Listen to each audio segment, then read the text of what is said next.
आदाब, मैं हूं मोहम्मद साद और आप देख रहे हैं न्यूज़ मैक्स। और इस वक्त हम लोग मौजूद हैं आईटीओ पे, दिल्ली के आईटीओ पे, दिल्ली पुलिस हेडक्वार्टर के पास, क्योंकि जो भीड़ तंत्र और भीड़ हत्या का जो सिलसिला जारी है हमारे मुल्क में, वो बहुत ही ज़्यादा घातक है और आए दिन कोई ना कोई वारदात आती रहती है। ऐसे ही एक वारदात और घिनौनी हरकत दिल्ली के सराय खाले खां पे हुई, जिसमें कि उनके घर वाले हमारे साथ मौजूद हैं, बड़े भाई हैं, और जानते हैं कि पूरी बात आखिर क्या हुई। तो आप लोग यहाँ पे प्रोटेस्ट के लिए इस वक्त पे मौजूद हैं, तो क्या है पूरी बात, ज़रा आप बताएंगे क्या है? जी, मैं इफ्तिखार आलम का बड़ा भाई एहसान आलम हूँ। मेरे भाई के साथ 7 जुलाई रात 1:30 बजे वो दिल्ली मेट्रो जो सराय काले खां एरिया है, वहाँ मतलब कि नाइट ड्यूटी करता है। साइड से दूसरे साइड पे मतलब कि गाड़ी में बैठ करके ड्राइवर और मेरा भाई दूसरे साइड जा रहा था कि अचानक बारिश हुई, जिसकी वजह से ड्राइवर और मेरे भाई ने कहा कि अब बारिश होने की वजह से काम नहीं होगा, अब वापस चलते हैं। वापस जब आ रहे थे तो रास्ते में एक गाड़ी खड़ी थी, हॉर्न देने के बाद गाड़ी मतलब कोई रिस्पॉन्स नहीं मिला। तो मेरे भाई से ड्राइवर ने कहा कि जरा जाकर के उससे कहा कि गाड़ी आगे पीछे कर ले, उसके बाद मतलब मैं अपनी गाड़ी निकाल लूँगा। इससे पहले क्या आप उसके साथ मौजूद थे, अपने छोटे भाई के साथ? नहीं, मैं मौजूद नहीं था। जो मतलब कि उससे मैं अपने भाई से जो मतलब कि पूछा, वही उसकी मतलब कि हूबहू बात मैं तो आप लोगों को बता रहा हूँ।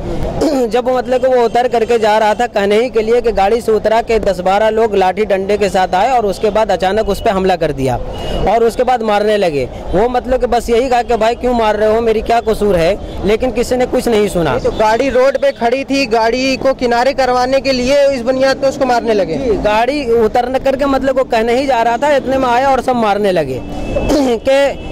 तो फिर मतलब कि ड्राइवर ने जब ये सिचुएशन देखा तो वो वहाँ से भाग गया। भागने के बाद फिर मेरे भाई को और दूर तक मतलब कि घसीटते हुए मारते हुए ले गए, जहाँ उनकी आबादी थी। वहाँ और 20-25 लोग आ गए और आने के बाद उसके हाथ पैर बांध करके मारा। आखिर में मतलब कि मारते हुए ये भी पूछा कि भाई तू है कौन, तेरा नाम क्या है? तो मेरा भाई जब नाम अपना इफ्तिखार आलम बताया तो बोले अच्छा तू मुसलमान है, तू पाकिस्तानी है। अच्छा, तो यानी मुसलमान होने की बुनियाद पे उसके साथ ये सुलूक किया गया? बिल्कुल। तो आप लोगों ने क्या मतलब आस पास इर्द गिर्द लोग और मौजूद थे, किसी ने कुछ बोला कि नहीं, या प्रशासन को, पुलिस को फोन किया, क्या हुआ? तो नहीं, वहाँ कोई नहीं था, वही मारने ही वाले लोग थे और उन्हीं की मतलब कि आबादी थी। तो क्या टाइम हो रहा था रात में? तकरीबन रात की ये 1:30 बजे घटना हुई है। अच्छा। जब वो मार दिया, इतना ज़्यादा मार दिया कि वो मतलब कि बेहोश हो गया। उसके बाद उन्हीं लोगों ने 100 नंबर पे कॉल करके पुलिस वालों को बुलवाया। पुलिस जब वहाँ पहुंची तो भाई के हमारे हाथ पैर बंधे हुए थे, खोली और खोलने के बाद गाड़ी में बैठा करके सराय काले खां पुलिस चौकी लेकर के आई। तो ये जो हादसा हुआ, जो मारा गया, जो गाड़ी को किनारे करवाने के लिए रोड पे खड़ी थी, ये एग्जैक्ट क्या लोकेशन थी वहाँ पे?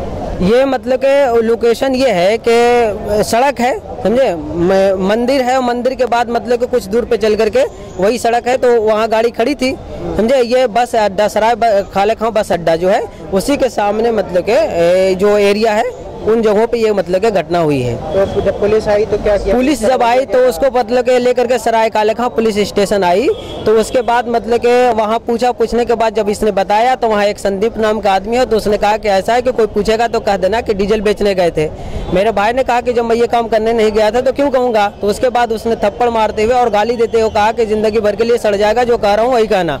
उसके बाद जब उसको मतलब के इलाज के लिए, तो ये पुलिस वालों द्वारा कहा गया कि इस तरीके से जो है वही मेट्रो में ट्रैफिक पुलिस है, जो ट्रैफिक वगैरह का काम देखता है। उसने मेरे भाई से कहा, उसने जब आपत्ति, उसने ये भी कहा जब उसको मतलब कि मेडिकल गुरुद्वारा में ले जा रहे थे तो ये भी कहा कि जब डॉक्टर पूछेगा तो कह देना कि काम कर रहा था, वहीं से गिर गया है, जिसकी वजह से ये चोट लग गई है। तो इस तरह का वो मतलब अच्छा, ये भी कहता है कि मतलब कि भैंस चुराने गया था, डीजल बेचने गया था, इस तरह के मेरे भाई के ऊपर। ये सराय काले खां पुलिस चौकी जो है उसमें इंचार्ज कौन था? इंचार्ज ये तो मुझे नहीं मालूम, समझे, लेकिन उन लोग ने मतलब किया गया। फिर मेरे भाई को एक इंजेक्शन दिला करके कंपनी वालों ने वापस ले आया, जहां मतलब कि ड्यूटी कर रहा था वहां, लेकिन उसकी इतनी ज़्यादा पिटाई हो गई थी और पूरे जिस्म में दर्द था, तो उसकी हालत ख़राब हो रही थी। फिर मतलब कि कंपनी वालों ने लेकर के वहाँ गए गुरुद्वारे में, लेकिन गुरुद्वारा में उसके पास इतने ज़्यादा सिस्टम नहीं थे। उसने इनकार कर दिया कि भाई इसकी हालत ज़्यादा ख़राब है, मैं मतलब कि एडमिट नहीं करूँगा। तो फिर इन लोगों ने ले जा करके जीवन मेडिकल में एडमिट कराया। वहाँ अभी इनका ये जेर इलाज है, उनका इलाज चल रहा है।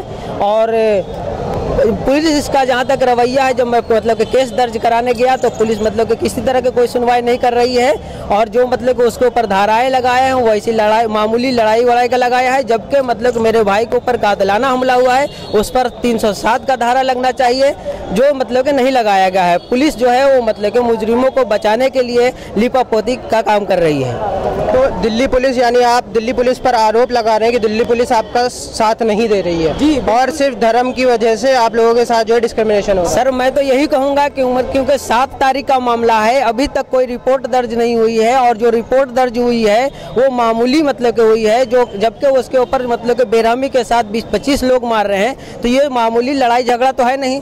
और वो शब्द उनके जो मतलब कि मुसलमान है और मतलब कि पाकिस्तानी है, इस बात से यही अंदाज़ा होता है कि जो मुल्क में माहौल ख़राब करने की कोशिश की जा रही है वो वही मतलब कि जो इससे पहले जुनैद और लोगों के साथ जो घटना हुई मेरे भाई के साथ भी हुई, समझे। और मैं चाहता हूं कि मुजरिमों को से कड़ी सज़ा दी जाए और मेरे भाई के साथ इंसाफ हो, मैं और कुछ ज़्यादा नहीं चाहता। तो अभी मौजूदा वक्त में आपके भाई कैसे हैं, उनकी तबीयत वगैरह का क्या? मौजूदा वक्त में भाई की ट्रीटमेंट मतलब कि चल रही है, पहले के मुकाबले में कुछ तबीयत ठीक है, लेकिन अभी भी उसके जिस्म में मतलब कि दर्द है और चलने फिरने से मतलब कि माजूर है।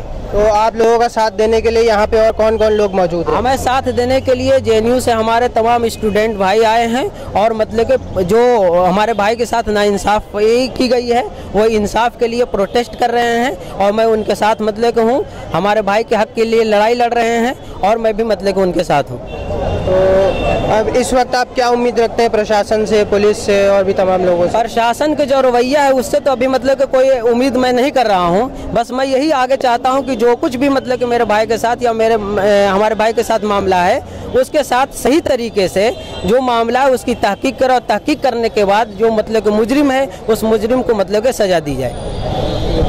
तो ये थे हमारे साथ इफ्तिखार के बड़े भाई, जिन्होंने तमाम वारदात को विस्तार से बताया, और ख़ास तौर से ये बताया किस तरीके से आम आदमी तो छोड़ पुलिस और प्रशासन भी जो है किस तरीके से भेदभाव कर रही है, और मुसलमान होने की बुनियाद पर जब नाम पूछा गया तो मारा गया।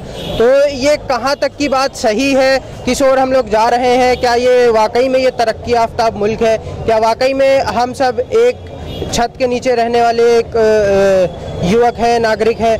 तो ये तमाम चीज़ें जो हो रही हैं कब बंद होंगी, कैसे क्या होगा, इसके पीछे किसका हाथ है, जो फ़िरका वाराना फसादात है, फ़िरका परस्ती है, ये कैसे बंद होगी? तो इसको सोचने की हम सबको ज़रूरत है, और हम उम्मीद करते हैं पुलिस प्रशासन से कि इफ्तिखार को इंसाफ मिलेगा, और जो इफ्तिखार के आरोपी हैं उनको गिरफ्तार करके जल्द से जल्द उनको सज़ा होगी। तो इसी के साथ साथ देखते रहिए न्यूज़ मैक्स।